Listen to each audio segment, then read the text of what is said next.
प्रभुपाद की जय।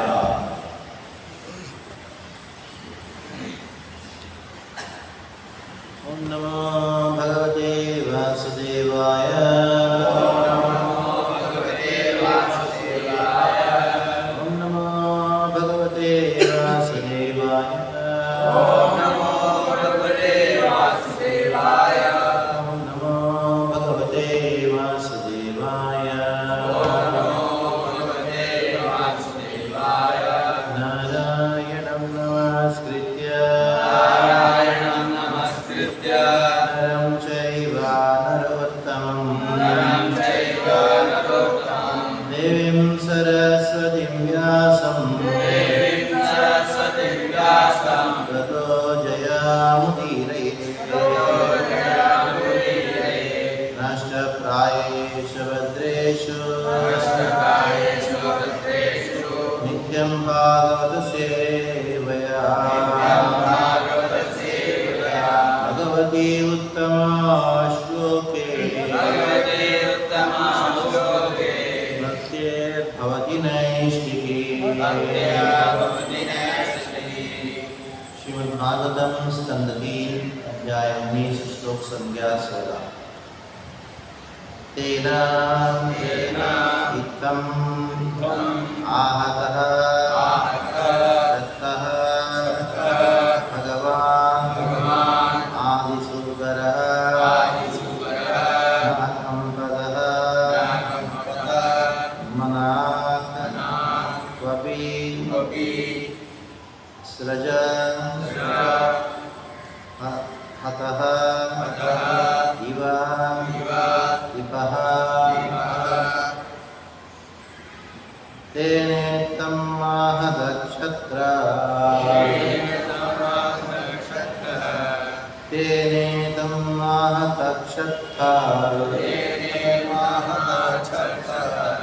भगवानादिसूकरः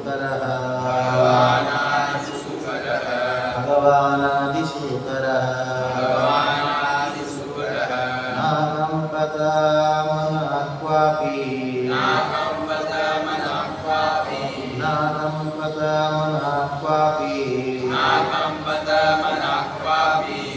रजाहत इव द्विपः सृजाहत इव द्विपः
पापी प्रजाहत इव दिवः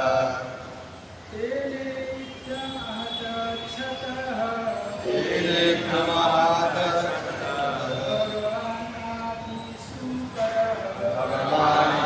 भगवानादिसूकरः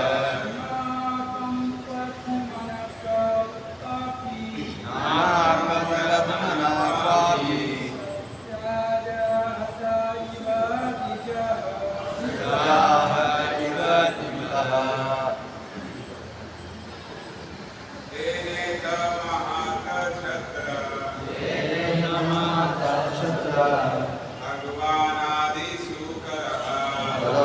भगवानादिसूकरः नाकं तन्मनः पापी प्रजाहत इव द्विपः येन महतक्षत्रः भगवानादिसूकरः नाकं तथा न पापी प्रजाहत इव द्विपः येन महतक्षत्रः भगवानादिसूकरः नाकं तथा न पापी प्रजाहत इव द्विपः। शब्दार्थ इस प्रकार है।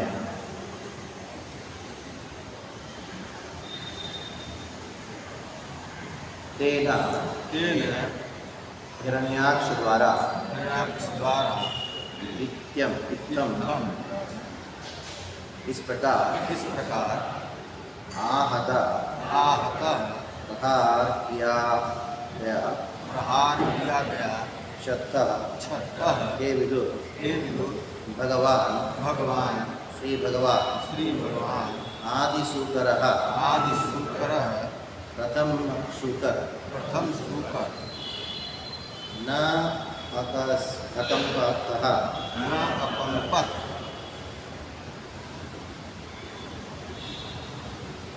हिला डुला नहीं मनाक तनिक भी क्वापि कहीं भी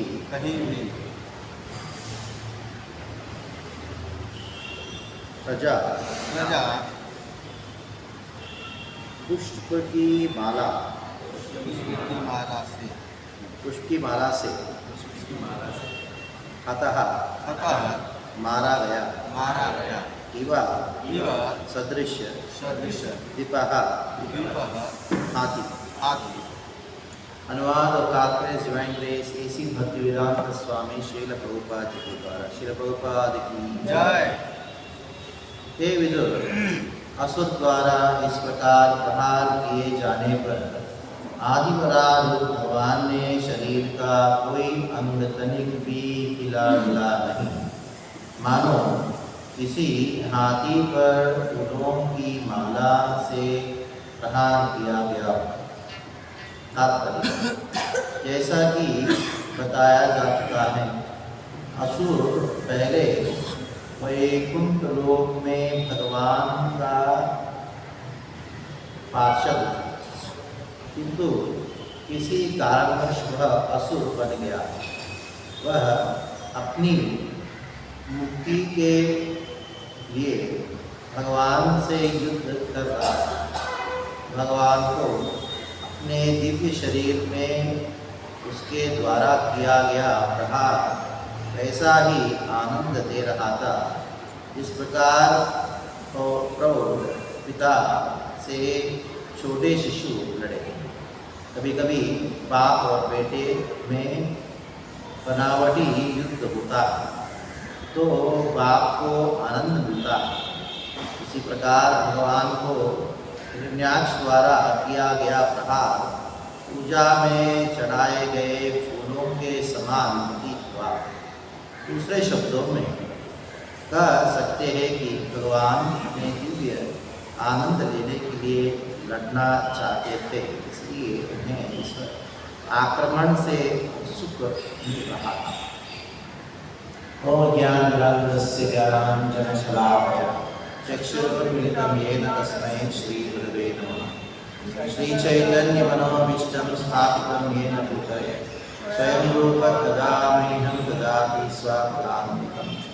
वन्देऽहं श्रीगुरो श्रीपदकमलं श्रीगुरुं वैष्णवांश्च श्रीरूपं साग्रजातं सहगणरघुनाथान्वितं तं सजीवं साद्वैतं सावधूतं परिजनसहितं कृष्णचैतन्यदेवं श्रीराधा कृष्णपादान् सप्रणीतान् शीशाकान्वितांश्च।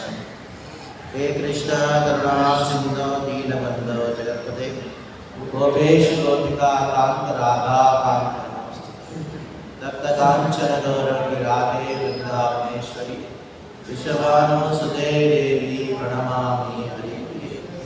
वाञ्छा कल्पतरुभ्यश्च कृपा सिन्धुभ्येव च पतितानां पावनेभ्यो वैष्णवेभ्यो नमो नमः।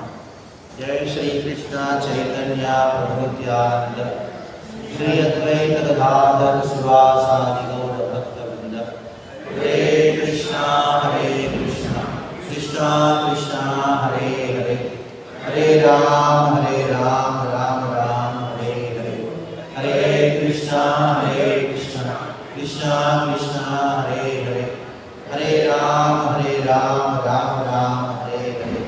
हरे कृष्णा कृष्णा कृष्णा हरे हरे, हरे राम राम राम हरे हरे।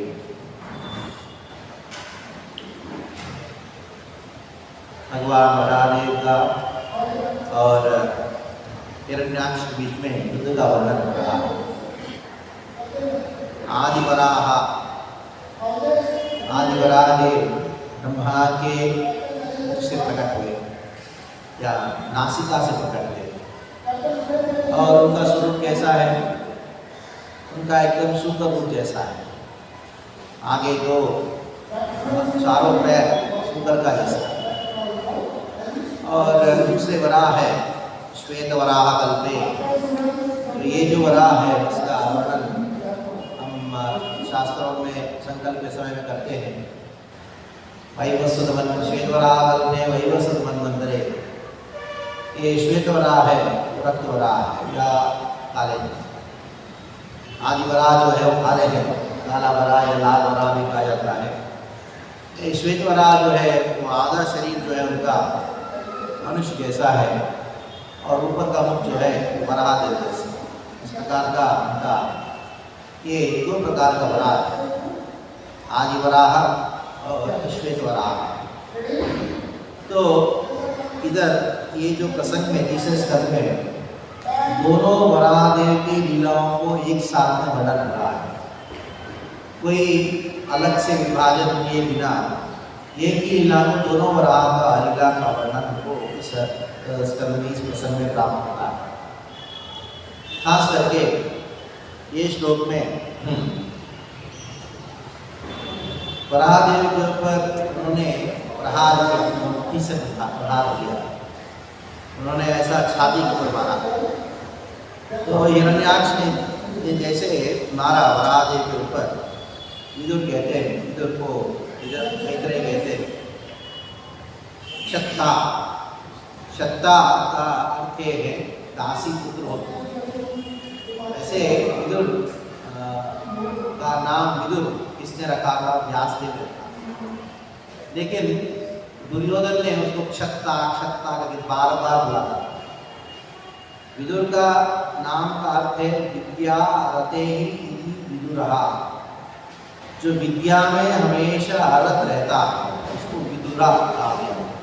रा रते विद्या विद्या रते ही विदुरा, हमेशा आध्यात्मिक विद्या में रत रहने वाला विदुर। ऐसा स्वयं व्यासदेव ने उनका नाम रखा, क्योंकि वास्तविक तरीके से देखा जाए तो व्यासदेव उनका पिताजी है। लेकिन दुर्योधन इतना दुष्ट था कि उन्होंने अपने मामा को छोड़ा, तो चाचा उन्होंने कहा चाचा नहीं बुला रहा था, दासी को क्षत्ता करके बुला रहा। जो भी हो, भगवान आदि सूत्रः न अकम्पता मना कपि, मना थोड़ी सी भी न अकम्पतः, जरा सा ही कंपन नहीं हुआ, ऐसा का वैसे स्थिर रहे। और स्थिर रहने की बात तो छोड़ो, मान लो कोई युद्ध कर रहा, आगे मारा, मुक्का मारा, स्थिर रहा, कभी होता है ना, भाई बॉक्सिंग कंपटीशन होता है, कोई रेसलिंग होता है, आगे जोर से आगे मुक्का मारता है, स्थिर रहता है, कुछ नहीं होता। तो कुछ होने की बात तो छोड़िए, कुछ नहीं होना की बात छोड़िए। इधर आखिरी लाइन में कहा गया है सजा हतैव दीपा। अगर मान लो कोई व्यक्ति जोर से पुष्प की माला लेके हाथी को मारता है, हाथी को कैसा लगता है? वाह, मुझे माला पहना है। फूलों से हाथी को मारोगे, हाथी क्या सोचता है कि मुझे माला पहना है। ये कुछ भी सोचे, लेकिन हाथी तो ऐसे सोचेगा। कि बड़ा सुंदर उदाहरण के द्वारा, उपमा के द्वारा भगवान के भाव को व्यक्त किया जा रहा है। हिरण्याक्ष का जो मुक्का मारना है, गदा फेंकना, ये सब जितने भी कार्य है वो भगवान को अच्छा लग रहा था। चलो कम से कम मेरा भक्त के द्वारा मैं इस प्रकार का उपहार स्वीकार कर रहा हूँ। और प्रभुपाद जी एकदम बिल्कुल एक उचित उदाहरण देते हैं, जैसे बाप और बेटा, पिताजी और पुत्र के बीच में कभी कभी युद्ध होता है, मुक्का मारता है, लड़का आगे जोर से आके पिताजी ऐसा मारता है, पिताजी जो है ऐसे मुस्कुराते रहते हैं, अच्छा और मारो और अच्छा। तो इस प्रकार का वीर रस जो है वो वात्सल्य भाव में, सांख्य, वात्सल्य और माधुर्य, इन तीनों में वो रस वर्धन करने का कार्य करता है। जैसे कभी कभी ऐसे गौण रस होते हैं जो मुख्य रसों को पोषण करते हैं, लेकिन दिखने के लिए वो व्यभिचारी भाव होते हैं। यानी दिखने के लिए वो ऐसा लगता है कि होना नहीं चाहिए। बाप बेटे के बीच में कभी युद्ध हो सकता है क्या? नहीं। कभी कभी दोनों के बीच में युद्ध जो है, उन दोनों के बीच में रस को बढ़ाने वाला चीज है। इसको व्यभिचारी भाव कहा है। यानी दिखने के लिए वो लगता है कि विरुद्ध है, लेकिन फिर भी वो सहयोग करता है। वैसे कुछ संचारी भाव आते हैं, तत्र साम्य सिद्ध में इन चीज का वर्णन बड़े सुंदर तरीके से हमको प्राप्त होता है। फिर भी इधर देखिए, मान लो कि माँ और एकदम बिल्कुल बच्चा, शिशु है कि नहीं, बच्चा, माँ बच्चे से बहुत प्रेम करती है कि नहीं, इतना लाड प्यार करती, इतना प्रेम करती बच्चों को। लेकिन हर रोज कम से कम 4-5 बार तो माँ बच्चे को मारती है। अगर प्रेम है तो ये मारना कहाँ से आया? दूसरी बात, बच्चे को पूरा मालूम है मेरी माँ मुझे इतना प्रेम करती है, मैं उसके बिना जी नहीं सकता हूँ, सब मेरे हित के लिए करती है, लेकिन हमेशा डरता है माँ से। हाँ, मुझे मारेगी, मुझे डांटेगी, माँ मारेगी डांटेगी, इसका भय रहता है। इसलिए हमारा आचार्य ने बहुत सुंदर बात कहा कि ताड़न भयम वात्सल्य रसवर्धनम। क्या कहा? ताड़न भयम वात्सल्य रसवर्धनम। यानी माँ मुझे मारेगी, डांटेगी, इसका जो भय है पुत्र के अंदर, वो वात्सल्य रस को क्या करता है? वो बढ़ाता है। अगर कोई लड़का, ऐसा कौन लड़का बोलो भारत में खास करके जो माँ से डरता है? उसकी माँ उससे इतना प्रेम करती है, लेकिन वो हर व्यक्ति माँ से डरता है। इसलिए वो बात भी ना माँ का ऐसे तो बोलना नहीं चाहिए, लेकिन फिर भी ये वात्सल्य रस को वर्धन करने वाला। बाद में और एक क्या है, जो साक्ष्य रस होता है, वो साक्ष्य रस को वर्धन करने के लिए क्या चाहिए? हास्य परिहास, चिढ़ाना। 2-5-6 मित्र बैठे हैं, कोई आगे पीछे से चुप कर देगा, क्या, और दोनों में थोड़ा सा झगड़ा होता है, ये चिढ़ाना जो है वो साक्ष्य रस को वर्धन करता है। और मान लो 4 दोस्त बैठे कम दोस्त, वो दोस्ती नहीं होता उसका जो पीछे मित्रता वो साक्ष्य रस का वर्धन नहीं होता। साक्ष्य रस का वर्धन कैसा, दोनों शांति से बैठे, ये कैसा करेगा, हम चुपचाप बैठेगा, तो वो उसका वो साक्ष्य रस का वर्धन होता है। ये नेचर लॉ ये कहाँ से आया? क्योंकि आध्यात्मिक जगत में ऐसा है। जैसे ग्वाल बाल है, दूसरों को कितना चिढ़ाते हैं, मधुर को तो बेचारा रुला देते हैं, इतना रुला देते हैं, लेकिन वो साक्ष्य रस का वर्धन होता है। तो वैसे ही एक ऐसा रस है जो एक विशेष मुख्य रस को वर्धन करता है। उनमें से ये जो झगड़ा वो साक्ष्य रस को वर्धन करता है, और वात्सल्य रस को कभी वर्धन करता है, और माधुर्य रस को तो वर्धन करता ही है। खास करके पति पत्नी के बीच में झगड़ा नहीं होता तो गृहस्थ जीवन चलता कैसे, बताओ? बहुत मुश्किल चलता, बड़े डिफिकल्ट, टाइम पास कैसे होता, खूब झगड़ा करता। प्रभुपाद जी ने कहा कि पति और पत्नी झगड़ा करते हैं, दोनों किसी का ही बच जाना। तो क्या होगा, जो बड़े पेड़ होते हैं ना, पेड़ को देखने पर एकदम दूर जाते हैं और एक दूसरे को देखते हैं, इतना क्रोध से देखते हैं, बस आके एक दूसरे को मारने वाले, आगे धार करना, जो भाग करता है। तो वहाँ दूर से देखोगे बेचारा ये दोनों अपने आप को मार रहे, दोनों मर जाएंगे।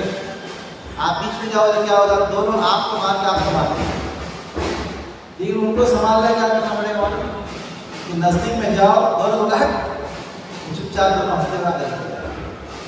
तो ये चाहे वो माधुर्य रस हो, चाहे वात्सल्य रस हो, चाहे इधर साक्ष्य रस हो, ये रोज कुश्ती है कृष्ण का बालों के साथ। और वात्सल्य रस में भी कितना परेशान कर देते हैं। और इधर भी वात्सल्य रस में का एक उदाहरण देते हैं, बच्चा जो है माँ पिताजी को बहुत मुक्का मारता है, बहुत मारता है, लेकिन पिताजी को बहुत अच्छा लगता है। वैसे भीष्म पितामह का प्रसंग में हम देखते हैं। भीष्म पितामह कृष्ण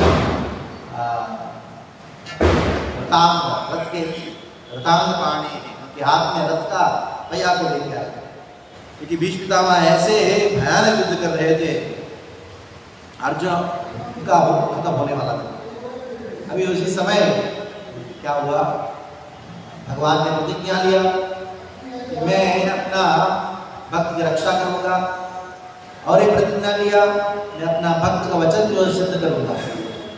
अभी अर्जुन को रक्षा करना है, और उधर भीष्म पितामह ने प्रतिज्ञा लिया था मैं कृष्ण के अर्जुन को मारूंगा, नहीं तो कृष्ण की आत्मा से हत्या उठाऊंगा।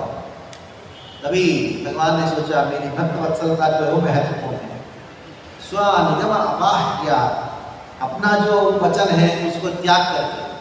तो कृष्ण ने क्या किया, अर्जुन को रक्षा करने के लिए और भीष्म पितामह का जो वचन है, उनका जो प्रतिज्ञा है, उसको रक्षा करने के लिए तो कृष्ण क्या किया, रथ का पानी उठाते हुए वो भागते आ रहे। तो उस समय भीष्म पितामह कृष्ण का गुणों को गान कर रहे, कृष्ण की सुंदरता को गान करते हुए कृष्ण का कौन सा सौंदर्य का वर्णन कर रहे, क्या सुंदर दृश्य देखो कृष्ण का, जिसके शरीर के ऊपर पूरा धूल जमा हुआ है, युद्ध क्षेत्र का तो वृंदावन का धूल नहीं, और उनके शरीर से खून और पसीना मिला हुआ जो द्रव्य है वो दूध से मिला हुआ है। ये कोई सुंदरता का वर्णन होता है, कोई मेकअप है क्या? क्यों?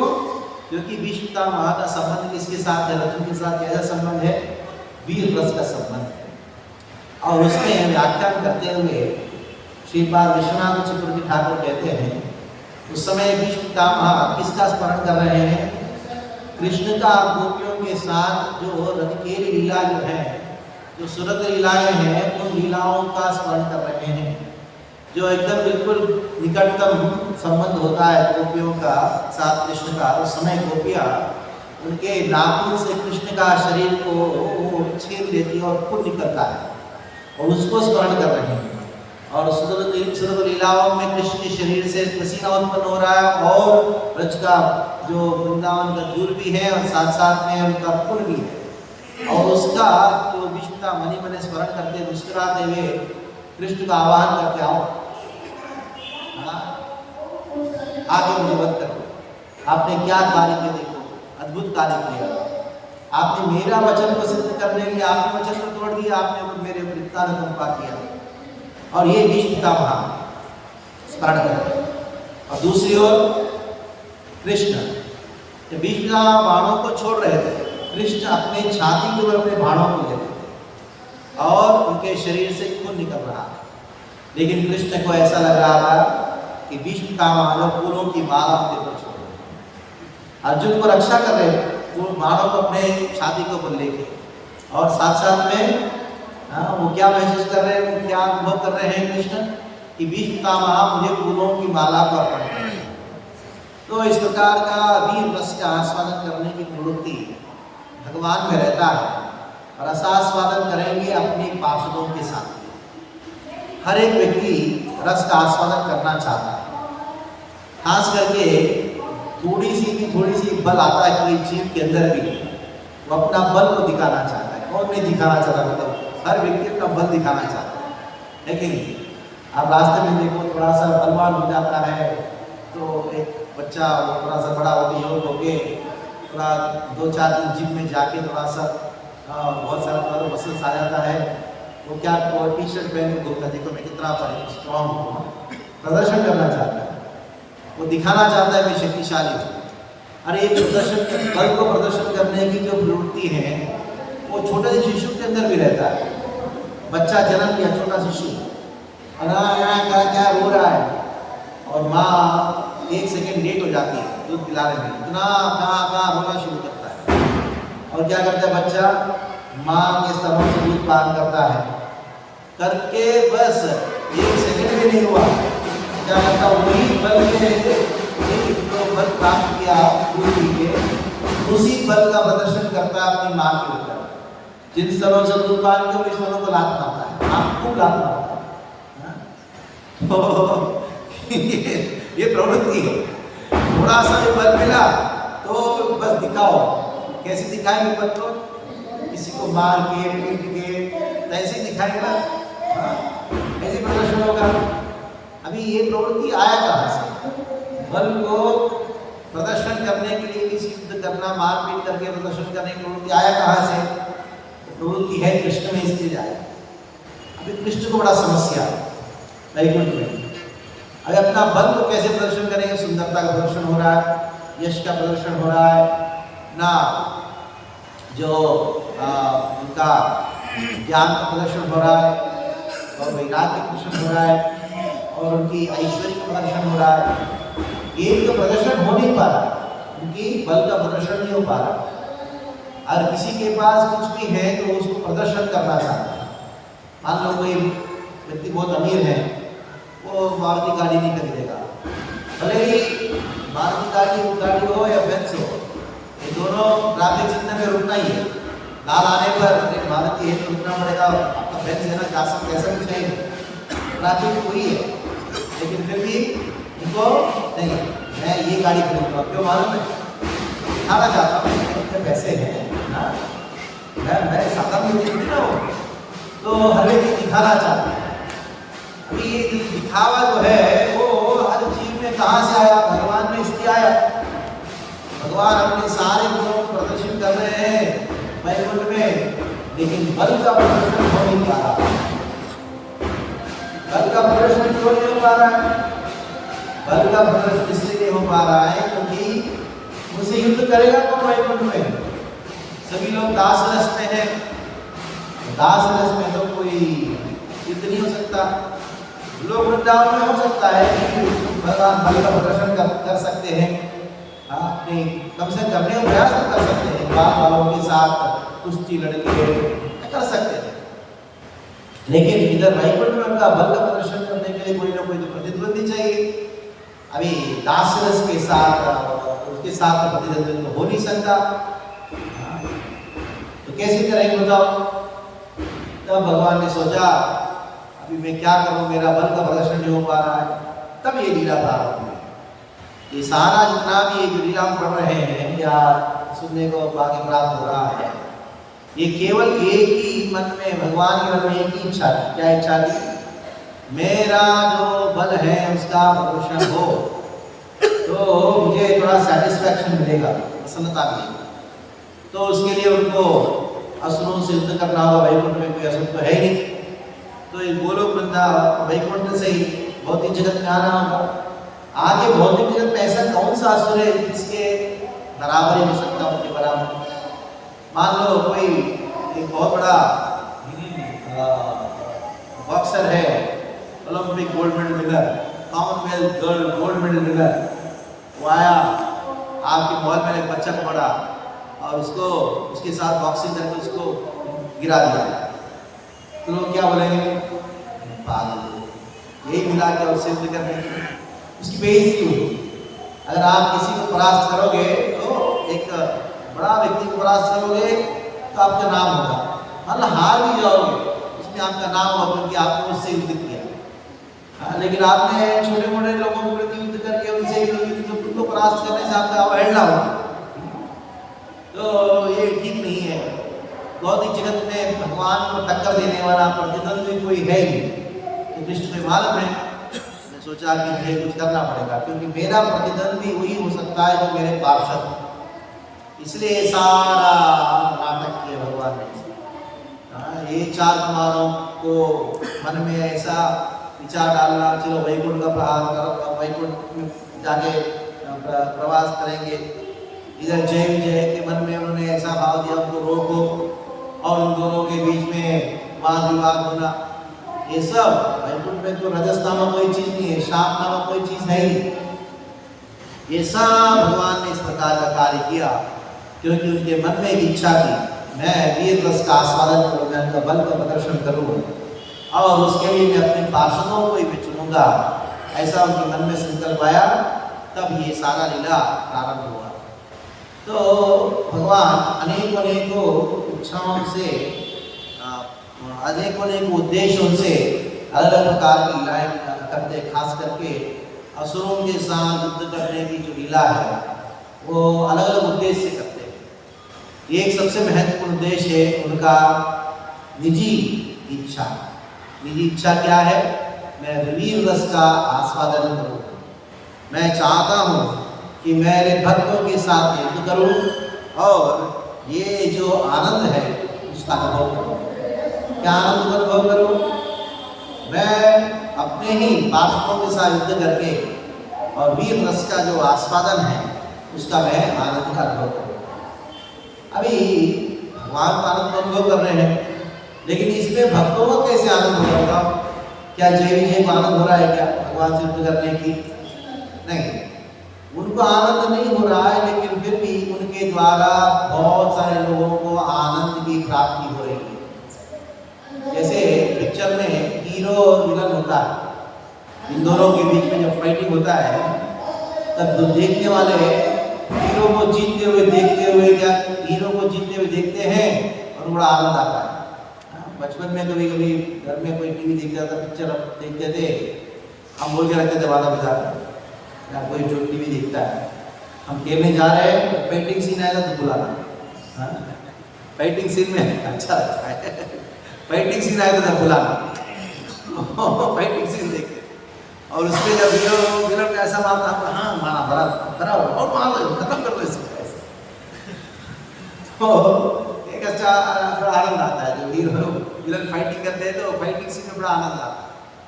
वैसे ही हम तो, हमारे हीरो तो भगवान कृष्ण है और विलन तो असुर है, वो भी रोल प्ले कर रहा है और दोनों जब फाइटिंग होता है भक्तों को बड़ा आनंद होता है। हाँ बराबर ऐसा क्या है, बराबर इस प्रकार मुक्का मारा ऐसा करके एक बड़ा सा फाइटिंग। सबसे पहला अगर भगवान कृष्ण का लीला इस सृष्टि के अंदर हुआ है तो वो युद्ध लीला हुआ, फाइटिंग सीन हुआ। बाकी सिर्फ बात की बात है। पहला जैसे ब्रह्मा जी का सृष्टि हुआ, उनके साथ साथ में 2 असुरों का भी सृष्टि हुआ, मधु और कैटभ नामक 2 राक्षसों का सृष्टि हुआ। वो भगवान के कान के जो नहीं होता उससे उत्पन्न हुए और जैसे उत्पन्न हुए मधु और कैटभ ने सोचा कि इसको मारना, जिससे अपने उत्पन्न हुए उन्हीं को मारना। का विचार होना, जो आपको पोषण करता है उसी को मारो। सांप ये बहुत दुष्ट स्वभाव कि जिससे उत्पन्न हो उसी को मारना। ये कहा करना है मतलब ये आसुरी प्रवृत्ति और दुष्ट स्वभाव। ये दुष्ट स्वभाव कहाँ से उत्पन्न हुआ? शुरुआत से उत्पन्न हुआ, मधु और कैटभ से। उनको मालूम है ये कृष्ण हमारे माता पिता उन्हीं से उत्पन्न हुए, उनको मालूम। जिससे जीते जो अपने हमको आश्रय दिया उसी को खत्म करना, ये भैंस का प्रवृत्ति होता है। पता नहीं आप कैसे लोग गाँव में है, गाँव में गर्मी के मौसम में भैंस दूध गर्मी लगता है। वो टाइम में क्या करता है बेचारा भैंस, वो घूम के कोई एक नारियल का झाड़ ढूंढता है, वो या कोई और झाड़ ढूंढता है। वो क्या करता है, वो झाड़ के नीचे आके खड़े रहता है, थोड़ा सा राहत मिलता है उसको। और बाद में दुष्ट बुद्धि आती है, वो जो पत्ता है जिसका से छाया करना उसको खाना खा देता है, उसी को खाना करता है। ये दुष्ट बुद्धि है, जिसने आश्रय दिया उसी को खत्म करो। तो कैसे मारे युद्ध होना चाहिए। मधु और कैटभ ने क्या किया? मधु और कैटभ ने वो तपस्या की, ना तपस्या किया। भगवान प्रकट हुए और मुझे क्या होना चाहिए? मधु और कैटभ ने कहा आपसे युद्ध करना, युद्ध करके आपको मारना, ठीक है। दूसरा, आपसे युद्ध करने का शक्ति भी हमको दो, आपको युद्ध करने का शक्ति भी हमको दो। जैसे आपको पूछता है पिताजी से, बच्चा के पिताजी ने आपको जहर देकर मारना चाहता है, लेकिन क्या हो गया भाई, और क्या चाहिए बोलो? वो जहर के लिए पैसा भी दो।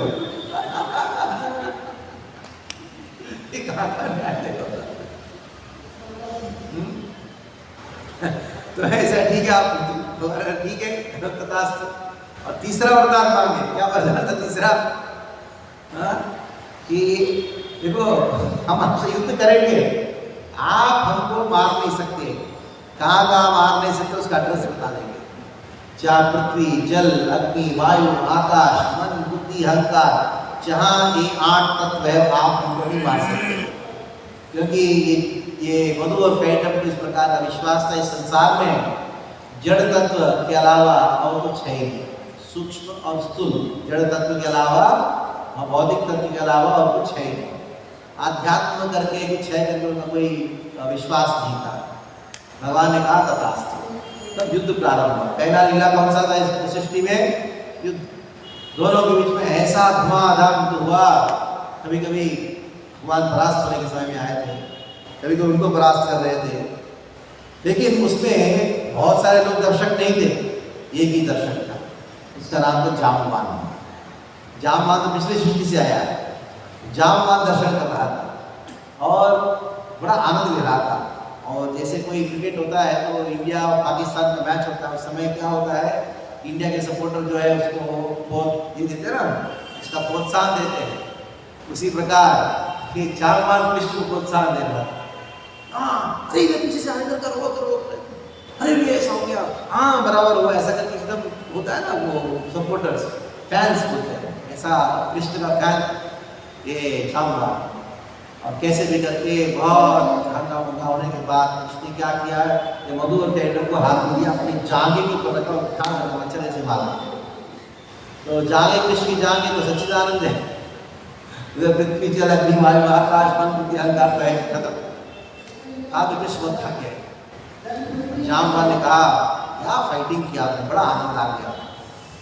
तो कृष्ण ने कहा देखो अगर तुम नहीं होता ना मैं हार जाता, तुम्हारा प्रोत्साहन से मुझे एनकरेजमेंट मिला करने का, बड़ा आनंद आया तुम्हारा एनकरेजमेंट से। तो क्या वरदान चाहिए? कहा मुझे वरदान को जहाँ जहाँ का फाइटिंग सीन होगा उधर मुझे दर्शन मुफ्ती कर दो। जहाँ जहाँ फाइटिंग सीन होगा मुझे अब देखिए इसने रामायण में जहाँ जहाँ कृष्ण का फाइटिंग हुआ जहाँ तो कहा कि आपका जो फाइटिंग सीन बहुत युद्ध करोगे, सारे फाइटिंग सीन में मुझे आप मुझे दर्शन दोगे और आखिरी फाइट मेरे साथ होगा, आखिरी फाइट मेरे साथ होगा और उसमें आप मुझे हराओगे। तो कृष्ण ग्रुप में आए तो जामवान के साथ क्या होगा, फाइट हुआ कि नहीं? युद्ध में जामवान को हरा दिया और जामवान ने जामवती को दे दिया, चलो आपने मुझे हराया ना, मुझे हराने का, आपको हराने का एक मौका है, जामवती को ये हराएगा तुम आपको, ये बराबर करेंगे क्योंकि आप उनको हरा नहीं सकते। पति को बोला कौन हरा सकता है, कोई बताओ? ये बराबर आ रहा है, जामवती को देखे छुटकारा प्राप्त कर लिया। तो ये कृष्ण का ये युद्ध में अलग अलग लोगों के साथ अलग अलग प्रकार के असुरों के साथ जो होता है, ये कृष्ण का आनंद के लिए और भक्तों का आनंद के लिए दो महत्वपूर्ण कारण होते हैं और साथ साथ में अन्य कारण भी होते हैं। गौण कारण है जहाँ परित्राणाय साधुनां विनाशाय दुष्कृतां, साधुओं की रक्षा करने के लिए और दुष्कृतियों को नाश करना और धर्म का स्थापना करना, क्योंकि असुर जो है धर्म का अधर्म को प्रचार करते, अधर्म की वृद्धि करते उनकी वजह से पृथ्वी भारनाशो मुकुंदा, पृथ्वी का भार जो है उसको नाश करने के लिए और भी असुरों को वध करने के पीछे अनेकों कारणों में एक ऐसा कारण है जिसके द्वारा भगवान जो है असुरों का भी इच्छा पूरा करना चाहते हैं। असल में क्या इच्छा रहता है, मैं भगवान को वध करूं, भगवान को मारूं, भगवान मेरे से ईर्षा करे, मैं भी पेश करूं, वो भी पेश करे। भगवान का तो पेश है कि नहीं, पेश है करके नाटक करते। तो भगवान का विशेष अनुकंपा, स्पेशल मर्सी है या उनका असुरों को वध करके उनको उद्धार करना, खास करके भगवान कृष्ण के रूप में स्वयं रूप में निश्चित रूप में आता तभी असुरों को उद्धार होता है। अन्य अवतारों में असुरों का वध होता है उस समय असुरों का मुक्ति प्राप्त नहीं होता। असुराणामपि मुक्ति प्रदत्वम, असुराणाम मुक्ति केवल कृष्ण के साथ और कोई अवतार के संबंध में नहीं है। ये बात शीला जीव गोस्वामी पादक ने भद्रसाम सिंह के व्याख्यान में बात की। असुराणामपि मुक्ति प्रदत्वम, ये कृष्ण का गुण है, ये किसी और अवतार का गुण नहीं है। जैसे भद्रसाम सिंह का पहला श्लोक है, उस श्लोक में विदुर जयति, विदु शब्द के वो व्याख्यान करते हैं विशेष रूपेण धुनोति, तो क्या कहते हैं असुराणामपि मुक्ति प्रदत्वम, ये केवल कृष्ण का है, अन्य अवतारों का नहीं है। इस बात को स्थापित करते हैं। तो वैसे और एक आखिरी और महत्वपूर्ण उद्देश्य है असुरों को वध करने के पीछे, वो है ये लीलाओं का जो वर्णन, असुरों को वध करना, संहार करना, इन लीलाओं का जो वर्णन शास्त्र में प्राप्त होता है, वो श्रवण करने के द्वारा हमारे हृदय में असुरों का वध होता है। जो असुर हमारे हृदय में बसे हुए हैं, जैसे जैसे लीला है और ऐसे जैसे असुर है जिसका वध भगवान करते हैं, वही कृष्ण कथा के रूप में हमारे हृदय में प्रवेश करके उन असुरों को वध करते हैं ताकि हमारा हृदय जो है वो पवित्र। ऐसे भागवतम को क्यों रचना किया गया है, उसके पीछे अनेक उद्देश्य है। उनमें से एक उद्देश्य के विषय में व्यासदेव अपनी ही समाधि में पहला स्कंद का 7वें अध्याय में इस बात को देखते हैं कि अरे ये जो जीव इस संसार में एक बड़ा असुर के द्वारा ग्रस्त है, अहंकार नामक असुर के द्वारा ग्रस्त है। तो मेरे से बढ़कर कोई नहीं, मैं जो सोचता हूँ सही है, इस प्रकार का मेरा बात सब सुनना चाहिए। अहंकार का जो असुर है उसके द्वारा ग्रस्त है। ये अनंत है, ये मुख्य अनंत है। परोभिमरुदे, अपने आप को शरीर माना और शरीर की काबिलियताओं को अपना मानना और अपनी काबिलियताओं को श्रेष्ठ मानना, ये अहंकार है। और इसको, ये अनंत को उपशमन करने के लिए तो व्यासदेव ने एकमात्र प्रयोजन देखा। अनर्थोपशमनम साक्षात भक्तियोगोक्षजे लोकस्य मजालंतो विद्वांस चक्रे सात्वत संहिताम।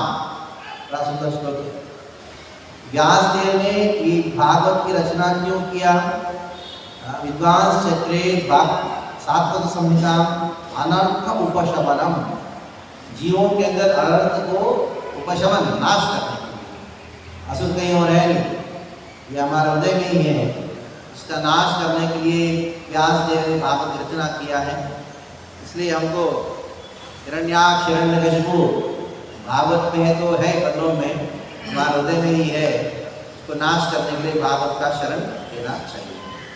हरे कृष्णा कृष्णा कृष्णा हरे हरे, हरे राम राम राम हरे हरे। राष्ट्र भगवान की जय।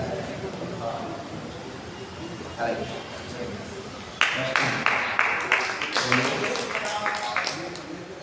हाँ,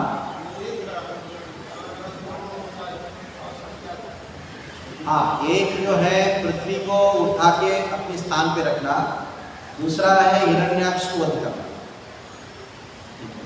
अलग एक ही नहीं, अलग अलग कालों में हुआ। एक स्वयं मनु में हुआ, दूसरा जो है चतुष मनु में हुआ, और ये जो है श्वेतवराह, ये जो कल्प में हुआ है, ये धर्मांध का दिन में हुआ, श्वेतवराह कल्प। दोनों में अलग अलग काल में हुआ, लेकिन जब वर्णन आया तो दोनों लीलाओं को एक साथ वर्णन कर ऐसा नहीं देख सकते। वो टाइम में हुआ था, पी का जो निकाल दिया था ना, वो शुरुआत में हुआ, वो सीधा उठा के रख दिया।